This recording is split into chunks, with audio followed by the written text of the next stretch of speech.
Hello, and welcome to another episode of Connect, the monthly series where we bring in experts, innovators, and community members and together explore themes of loneliness, social connection, and healthy aging across Massachusetts.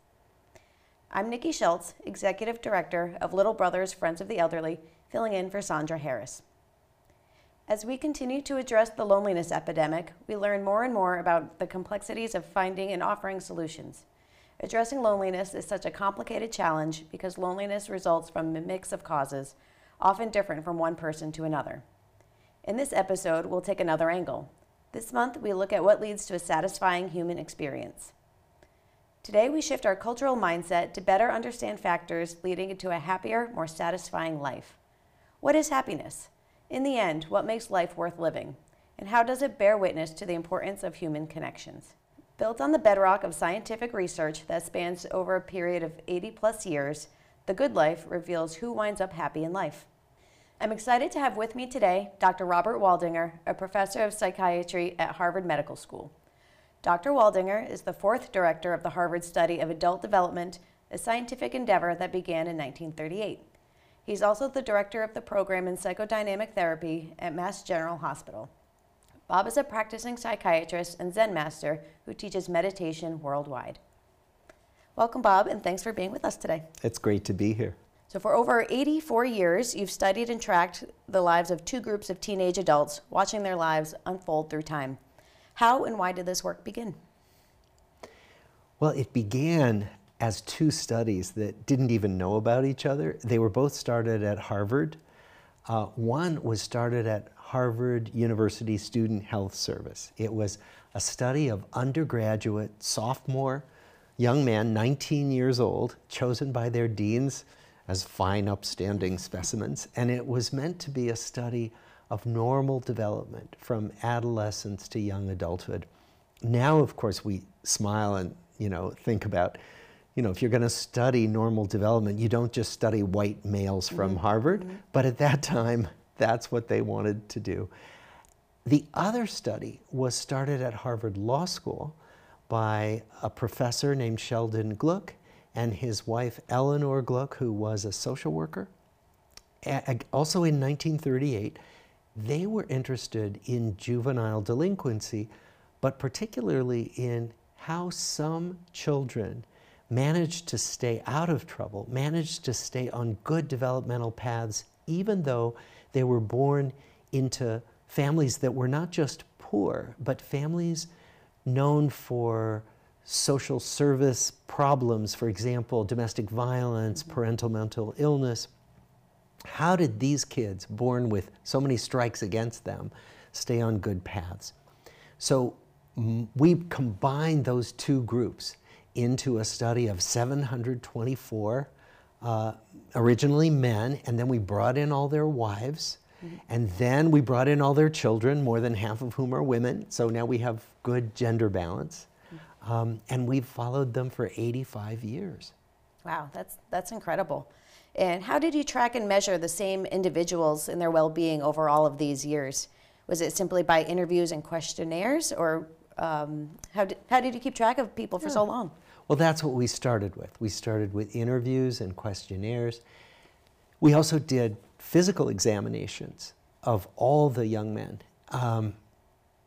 We also went to their homes. We interviewed their parents, and sometimes we talked to the grandparents. And the interviewers made wonderful, elaborate notes on what was being served for dinner in the household and what the disciplinary style was like. So many things that were noted. That was how the study originally started, but then we've added new methods to understand human well-being and thriving as those new methods developed. So, for example, we now draw blood for DNA. I mean, DNA wasn't even imagined in 1938. Right, yeah. We put people into the MRI scanner and show them happy images and sad images and watch how their brains light up. Again, being able to image the brain wasn't even imagined back in 1938. So many ways that we now have found to measure well-being, to take different views of the same big aspects of human life. Yeah, I will say, as reading through the book, some of my favorite parts were just those slice of life moments from the interviewers and the individuals that they spoke to, who were, sometimes thought, well, I'm not interesting, why study me? But it was, you could see yourself into so many of these people, and it really is pretty universal across just being human. Well, we mixed in real life stories of our participants. So the names and the places are disguised to protect their privacy, but the stories are absolutely real. And so we have these life stories, and what we try to illustrate in the book is how a good life and a healthy life can take so many different forms as people go through life. That's one of the great privileges of studying many, many different lives, that you see how variable life can be, including good lives. And you mentioned this study started, with predominantly white men in Harvard. So looking at the ethnic makeup of the original study, how do you know if the lessons learned are relevant to our modern society, to women, to people of color, or different countries or cultures? It's such an important question. What we've done is to look at other studies. So our study by itself can't prove any scientific fact. That's just not the way science works. You need multiple studies of different groups of people to point in the same direction. And when that happens, then we can have confidence in our findings. So what I'm talking about today and what we present in the book, we've made sure is corroborated by other studies, that they all find the same thing. And that's how we can feel comfortable that it's not just about a group of white people who were born in the World War II generation, but it's applicable to most human beings on the planet. Yeah.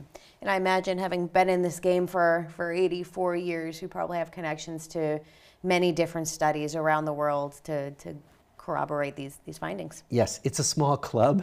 There aren't very many longitudinal studies of any length, and so we know about a great many of them. That was something that I just found fascinating, that so many people have stayed with you for so long. Your retention rates are incredible. 84%. Only 16% of people dropped out and never came back. Some people would take a step back and say, I don't want to fill out your questionnaires now, but they'd come back. Right. And I think a lot of that had to do with building community.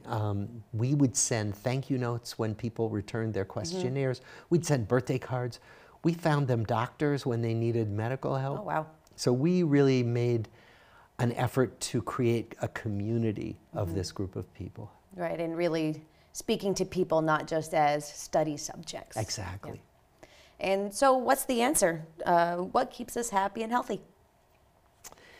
Well, two big things. One is take care of your health. We found that the people who took care of their health, who got preventive health care, went to the doctor when they needed to, who ate well, who exercised regularly, who didn't smoke, who didn't abuse drugs or alcohol, that those people lived many years longer and they stayed healthier longer. So they had more years of disability-free life, okay?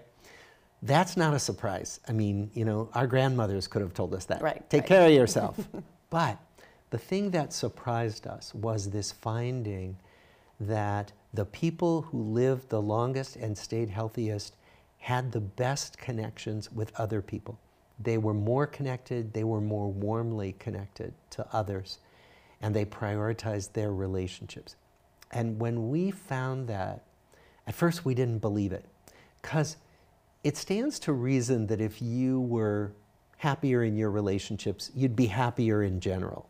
Okay, but how could warmer connections with other people make it less likely that you'd get coronary artery disease or arthritis or type 2 diabetes? Like, how could that possibly be? Right, that connection between emotional, social health and physical health. Exactly. So, and then when we began to find this, other studies began to find the same thing. And that's when we began to have confidence that this is a real scientific fact. Now it's quite established. And we've spent the last 10 years in our research group trying to understand how this works, how relationships actually shape our bodies and our physiology. Yeah, that's fascinating.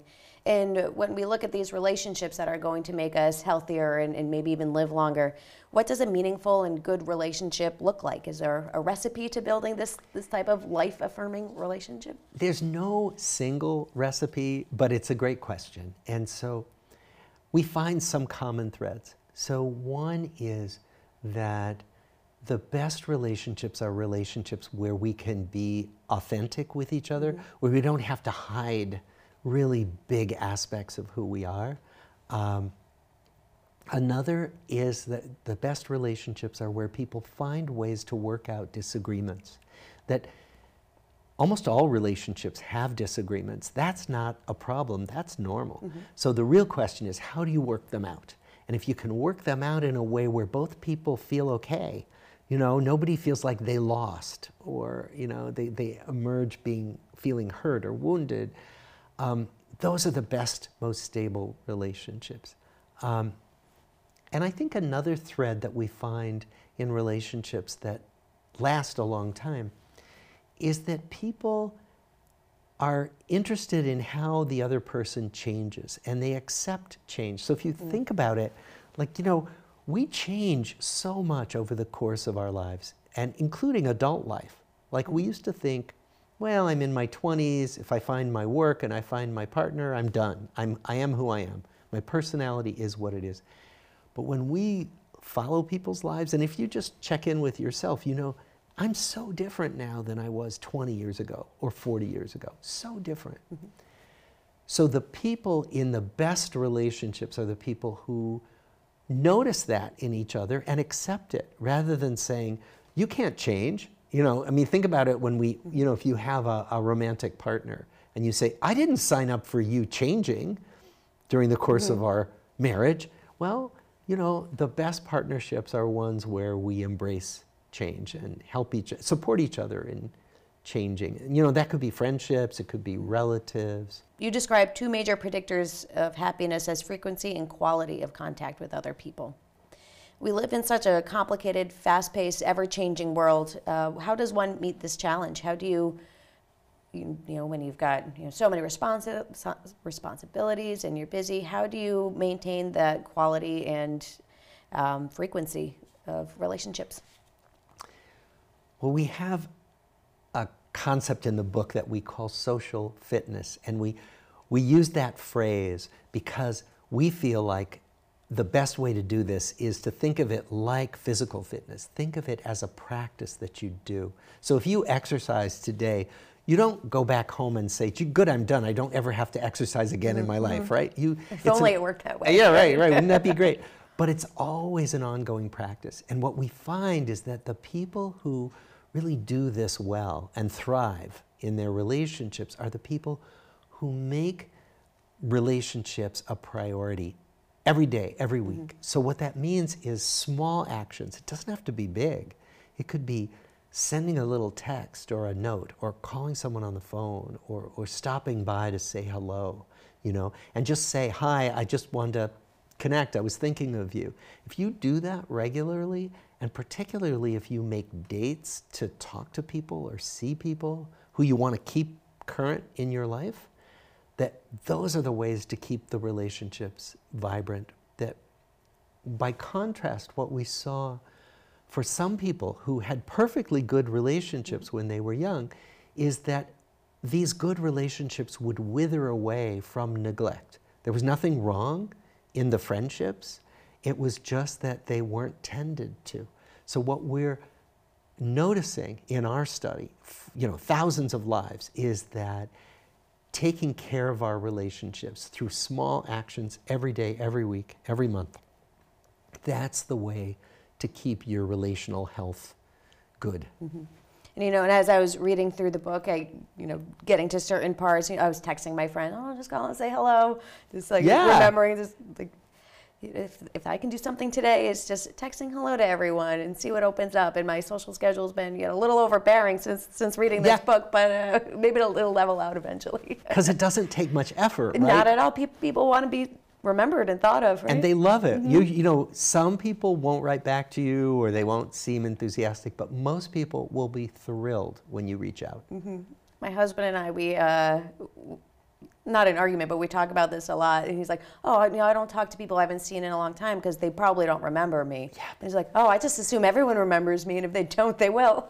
And you'd be amazed that the people you think don't remember you or don't want to hear from you will light up when you send them a note. So throughout the book, you share fascinating stories about your participants and the lifelong choices that they made.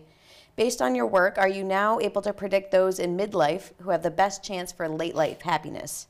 And how might one do a midlife check-in, and what changes do you need to make to get to that late life happiness? Yeah. It's a lot of questions all at once. Well, we did that prediction that you're talking about. So once we followed everybody all the way into their 80s, and we had all this information about them throughout their lives, we said, okay, we're going to look back at those people when they were 50 years old. We're going to say, okay, when they were 50, what are the things that predict who's going to be healthy and happy at age 80, and who's going to be alive at age 80, right? And we thought, well, it's going to be blood pressure, or it's going to be cholesterol level. That's going to be the best predictor at age 50 of who's good at age 80. And it wasn't that. It was how satisfied they were in their relationships. And that was kind of stunning to us. Yeah. It was more important than blood pressure or cholesterol. Now, that doesn't mean you should stop taking care of your blood pressure or your cholesterol. Right, you said it's both of those things. Both right? of those things. But relationships turn out to be so much more powerful than we ever thought they were. Our society has changed a lot since the COVID pandemic. There's a lot of remote workplaces. In your book, a lot of participants talk about the importance of the relationships they had with their coworkers, and especially the loss they felt after retirement. I spend a lot of time thinking about 10, 15 years from now, especially with younger people who have started working in this remote environment.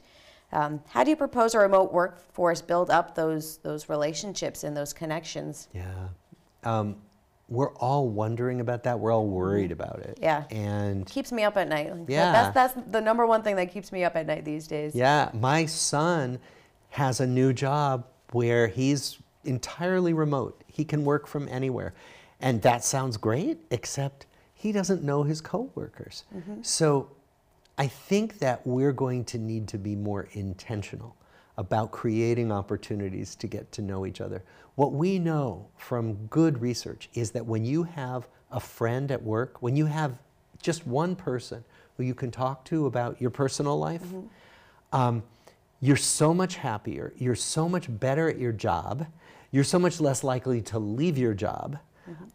So loneliness at work is something that's a worry, and as you suggest, remote work risks making all that worse. So I think what we need to do is create opportunities for people at work to know each other, to find out about each other's lives. Our Surgeon General, Vivek Murthy, created something in his staff meeting where for like 5-10 minutes at the beginning of staff meeting, one person each week would tell the group something about their life. And people loved this. And it sparked all kinds of conversations outside the meetings because people began to know about each other. And I think we need to be more intentional about creating those ways to know about each other personally in the workplace. Studies suggest that 3 out of 4 adults in the U.S. feel moderate to high levels of loneliness. And we also know that the loneliest cohort is Gen Z, 16 to 24-year-olds. Why is this such a complex issue? Well, it's complex for so many reasons. The causes of loneliness are many, and that's part of what makes it hard to know what to do. Some of the causes are internal, like some people feel like other people just don't want to be with them, or they're not going to like me if I reach out, right? That's a personal worry. And there are ways to work with that, but it's highly individual. There are other situations like remote work where you might be a perfectly friendly person, but you don't have the opportunities anymore to connect with people. Some people live quite a distance geographically from others. Some people aren't as familiar with technology, so they don't know how to connect, say, on Zoom. There are a whole lot of reasons. But it's been increasing. It's increasing since the 1950s. They've done a lot of studies of this, that our investment in our communities and in our relationships keeps going down and down and down. That's a scary thought. It's a very scary thought, especially given what we found about health and well-being, right? So I think, again, what we need to do is be much more deliberate about creating policies, social policies.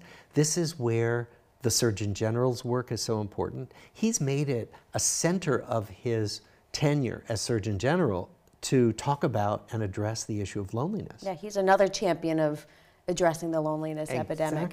Exactly. So I think more of us need to be out there. I mean, one of the reasons why I want to talk about this everywhere I can, I mean, I love talking about it with you, because I want people to hear these ideas and hear the facts, and then think about, okay, what can I do to be less lonely myself, maybe to create opportunities for some lonely people in my world by reaching out to them, by bringing them out into community more.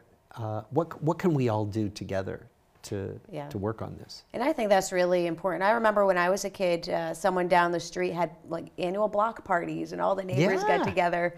And I don't know, you don't see much of that happening anymore, but what a great idea is, like, you know, we all live together, we all pass each other on the street every day. Let's, you know, get together, say hello, and, you know, be available for that cup of sugar or, you know, neighborly favors.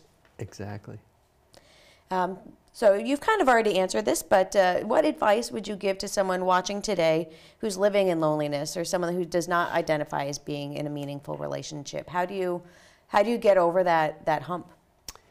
Well, first, remember that it is a hump, that there's a little bit of worry for all of us when we do something new, and particularly when we try to reach out to new people, that it's normal to feel a little worry about it. So that's not abnormal, and so let yourself get over that hump when you can. And there's research that asks, okay, what's the most effective way to make new connections? Because when we're lonely, we need more people in our lives. We want more people. And what they find is that if we see the same people over and over again, we're more likely to strike up conversations. And some of those conversations may deepen into friendships. That's why, like, the water cooler at work was such an iconic thing, or the coffee machine, right? So what if we don't have that? Well, one of the things we know from research is that if you volunteer for a club or an activity that you enjoy, something you already like to do, and you do it with the same people over and over again, you're more likely to make relationships there. First of all, because you have something in common, your interest. Yeah, you have a common ground that you're starting with. It might be a gardening club, it might be a political cause, it might be anything. It might be a bowling league, right?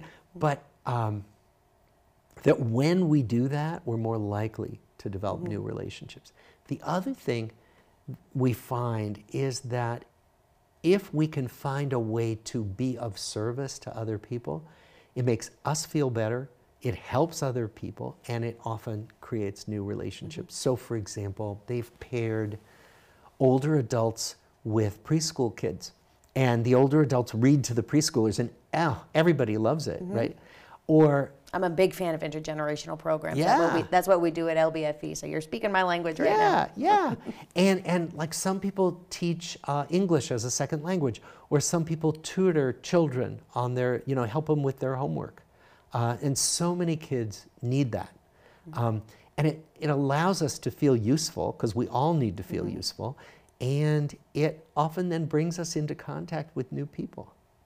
Yep, and it helps working parents too. It's a win-win all the way around. Yep. And what you were saying about joining a group or a club or a volunteer organization, something that's meaningful to you, I think you can join. You said a bowling club, and you can bowl the first few nights and not talk to anyone, and then you break through that barrier, and then slowly. In my opinion, and maybe you can corroborate this, like even the shyest or most unsure person, can eventually break through that shell and turn things around. And is this advice same or different for someone, say Gen Z, and someone of the silent generation? Tell me what the silent generation is. Older adults. Oh, okay. Sorry. Oh, I didn't know what that was. So, is it different for Gen Z and for older Yeah, adults? is your advice of getting out there different based on age? No, actually no. But our interests are going to be different. You know, Yeah. Gen Z and older adults are probably going to have different interests, by and large, and that's okay, right? But the same principles apply to really join, volunteer. The other advice I would give to everybody is, it won't succeed every time. And don't worry about that. So Good point. sometimes you'll volunteer for something and it won't be any fun, or they'll act like you don't matter, and then you just move on and find something new. Or you move on to a different group of people and you find something new, right? Because it's almost like baseball. It's like you don't get up to bat and expect to hit the ball every single time, right? Batting average of 300 is great, you know? So if you reach out and someone doesn't reciprocate, just move on. Don't take it personally. It more often than not doesn't have anything to do with you. It might be that you're reaching out to a person who's just too stressed right now, or too busy, or you joined a group where they just don't really take good care of new people. Find the next group. Find the next person to reach out to. That's great advice. Keep trying again. So I think that's about the time that we have, but this study was so insightful, and there's just so much here, and we've barely begun to scratch the surface of it. Before leaving, and maybe you've already said this, but what message do you want to leave with our viewing audience? Well, I think the message we find from studying all these lives is that life is challenging for everybody, that sometimes we can end up feeling like, everybody else is having a great life, and I'm the only one who sometimes feels good and sometimes feels like I don't know what I'm doing, or my life is not good. And yes, that Instagram filter, right? Exactly. You see everyone's best life out there, and you assume that's the only part of it. You look at these curated lives, or even advertisements in newspapers or magazines where everybody looks happy and young and fit.